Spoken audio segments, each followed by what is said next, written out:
So ayun mga kagulay, isang magandang hapon. So ngayon nandito po ako sa Calig Step 1. So bali may kasama nga pala ako dito at sila ay mga nagbabareta. So ako naman ang gamit ko dito yung barena.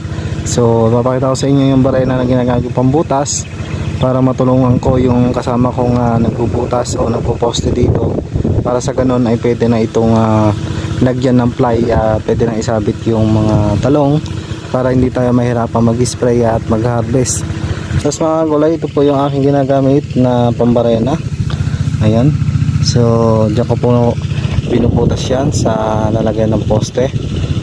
At ito na yung ibang na barena. At siyempre may katulong din po tayo, yun yung mano-mano na pagbabareta. At kapundar naman ako nitong barena. So bali nung nakaraang talungan, at ito na yung aking pinangbalag.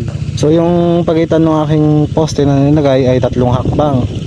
So dito naman sa bukid wala naman tayong metro na magagamit.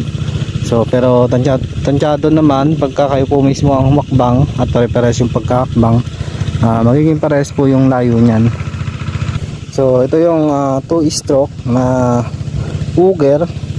Ayan, sa Shopee ko po siya na order ito. So malaking bagay po ito, lalo na sa mga dibalag, lalo na sa pangampalaya. So bali itong talim na bibili po ito at the attachment lang siya. So napapalitan siya ng medyo mas malaki per size po yan, yung bala na yan o yung barena, at isasalpak lang po, kaya madali lang po siyang palitan ng talim kung sakaling pangampalaya yung gagamitin.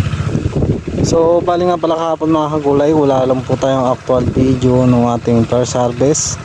So medyo madami tayong ginawa. Nabangan nyo lang po yung second harvest ko dito sa talong para po may update po kayo. So bali yung first harvest ng mga kagulay ay naka 145 kilos. Ayan yung ating good.